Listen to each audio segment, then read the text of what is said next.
Oh, it's been a joyful morning this morning. Oh, yes. Oh, so many wonderful things have happened. Oh, yes, I'm on a high mountain of joy this morning. Oh, high above the clouds, looking down on all those layers of clouds, and I'm just standing there on that high mountain. Whoa!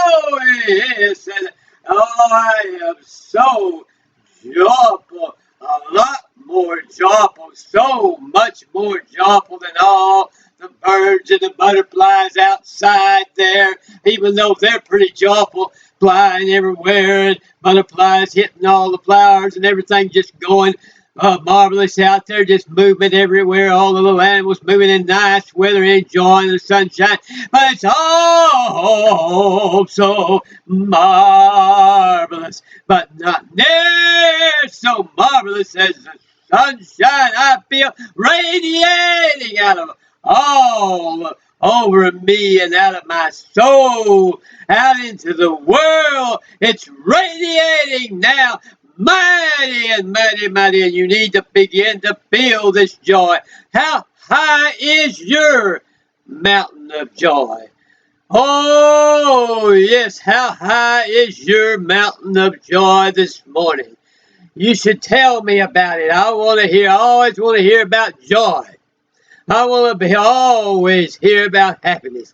Happiness and joy makes the world what it is. And this is a joyful, happy world. The people that keep their head looking down at the ground, see, they don't realize. You know, they got all their little debates and arguments, and they don't realize that this is really a happy, joyful world. See, they're way down below the clouds. They're down against the earth with their head halfway down to the dirt, and they're not seeing any of the real joy and the real happiness in this life. But we've got to get ourselves way up and climb that mountain. There's a lot of mountain peaks, you know, in the world that are above the clouds. If you climb to the top of the mountains, like in the Himalayas and in Thailand and India and places, you can climb to the high mountain top, and the clouds are down below. And that's why we have to keep our life. That's the way we have to keep our joy. We have to keep our joy up on the mountain peak. You know, on these cloudy days, that's a good place to go on the cloudy days, where you can climb the mountain and get up above the clouds. I like to do that on cloudy days. But when it comes to this joy, there are no cloudy days. See, that's the good thing about this joy. Don't matter what it's doing outside. Don't matter how dark. It can be one of those cloudy days that's just so dark that you can't even see anything outside. And yet, at the same time, the joy will be in your soul, just like you was on that high mountain peak above the clouds. That's the greatness about this joy. It is always there, and it doesn't lessen on a cloudy day. I couldn't believe it when I realized it. I was having that kind of joy, you know, because early part of my life, when a cloudy day had come, oh, it's cloudy, and start to get sad or something. But now I realize it, and now I don't ever feel any sadness no matter how dark the day is or how stormy it is. It's always sunshine in my soul, and I am just as happy one day as the next. Every day is a happy day. Every day is a wonderful day. Every day I'm just like that eagle sitting on top of that mountain, getting ready to soar all down through and fly across this world and stretch my wings way out. You know how wide those eagle wings are. And I feel just like that. I feel like my wings are as wide as the largest eagle.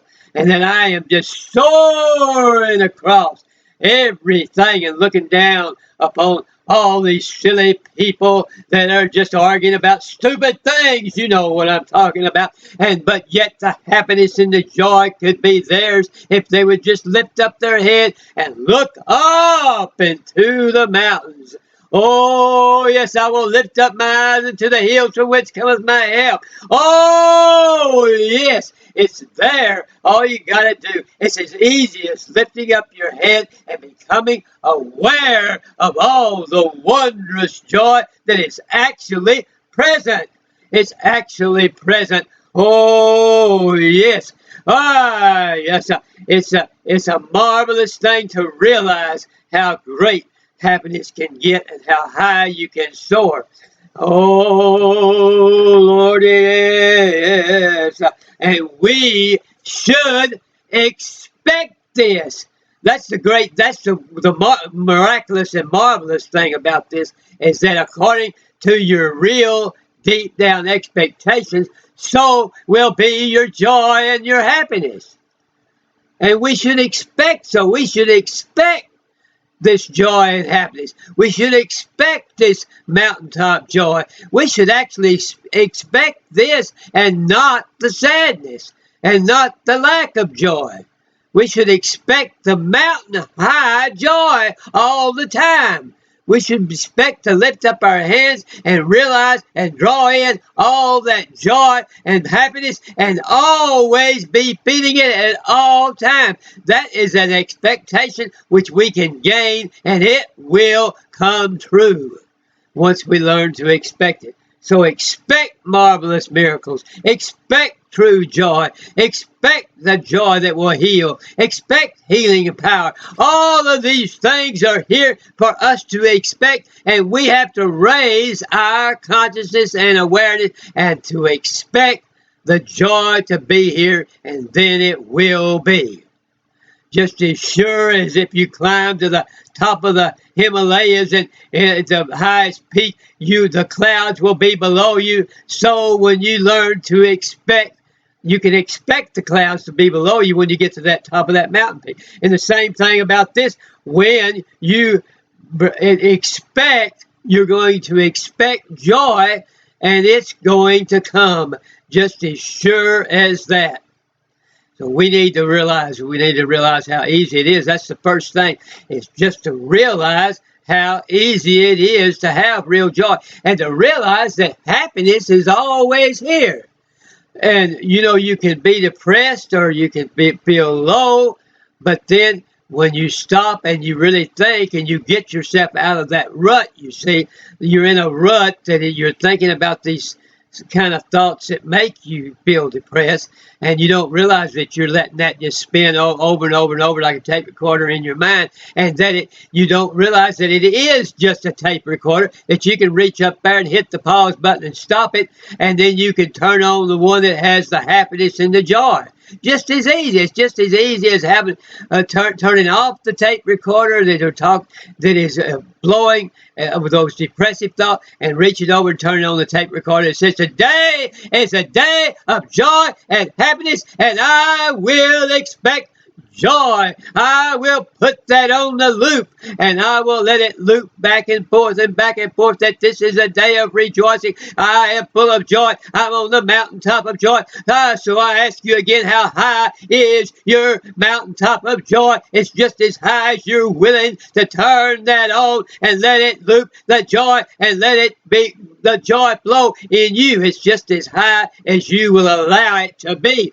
Joy is just as high as you will allow it to be. Healing power in your life is just as much as you will allow it to be. Whatever you expect and accept, you will receive. Whatever you accept, you will be. And to the level of your acceptance will be what you will experience. To the level of your expectation will be what will take place.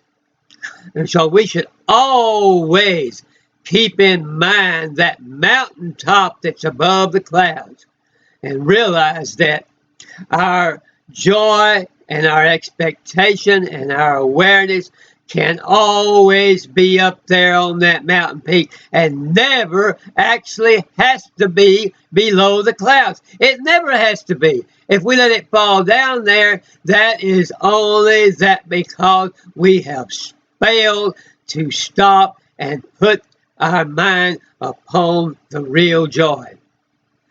It is only due to the fact that we have done that, and not to anything else. So don't leave your mind in default mode and let it turn into sadness and depression, oppression, or obsession. Don't let that happen. You have the power to take the default mode off and put it on the mode of happiness and joy. You can put it on this channel and you'll always hear joy. So you always have the power to turn the depressing news off and turn it on this channel.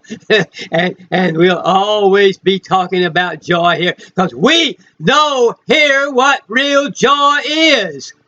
And we know that we have to keep expressing it, confessing it, and talking it up and talking about it. And all of that joy will continue to blow just as sure as we confess it, the joy will blow.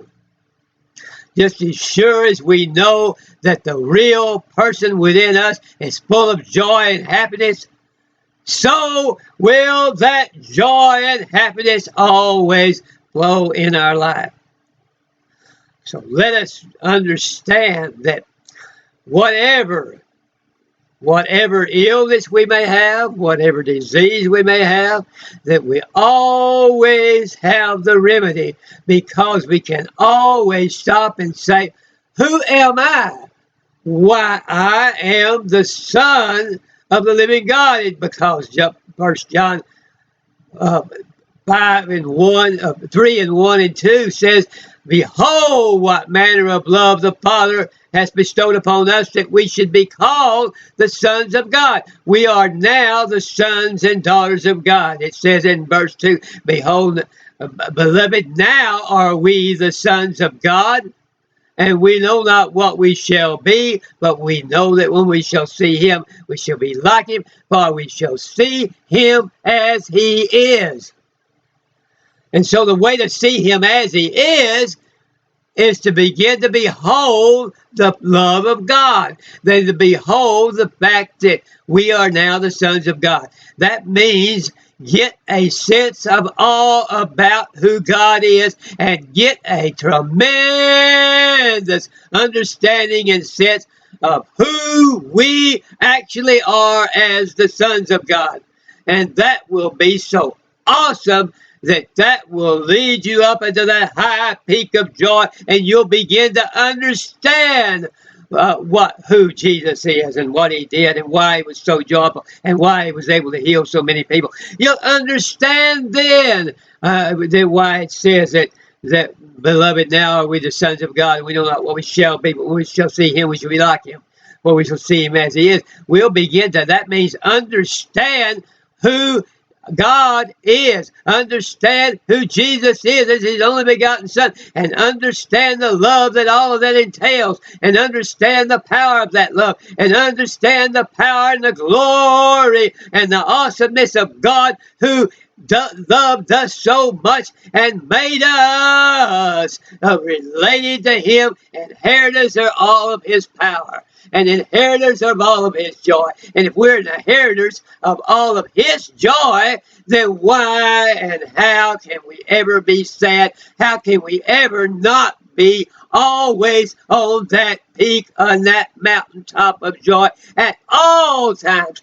So the only way we can get off of that peak of mountain peak of joy is to forget who we are and forget who God is, and we just cannot afford to do that.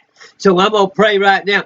Father, I pray in the name of thy holy Son, Jesus, cause people to remember who you are and remember who they are as your child and as your son and daughter, and let them remember who they are in healing power, and who they are in the real and true joy, and who they are with thee, and understand you. And Father, I pray now that if anyone is ill or sick or with any disease, whether it's called referred to as terminal, or whether it's referred to as incurable, or whatever it's referred to, oh Lord, heal them, raise them up out of that sickness now, raise them up out of heart disease, raise them up out of diabetes, raise them up, dear God, out of lupus, raise them up, dear God, out of cancer, raise them up, dear God, out of Parkinson, all the disease, blindness, deafness, raise them out of it now in the name of thy holy Son, Jesus, and set them upon that high mountaintop of joy, and give them a peace that passes understanding. Give them all peace and happiness. Let them look over and see all the mighty things you've given them. Let them see all the joy you've given them. Let them be on that mountaintop now. In the name of thy Holy Son, Jesus, we pray. Amen, amen, and amen. And bless us all in thy power for the rest of the day. Make it happy and joyful and peaceful. We pray in thy name, Jesus. Amen, amen, amen.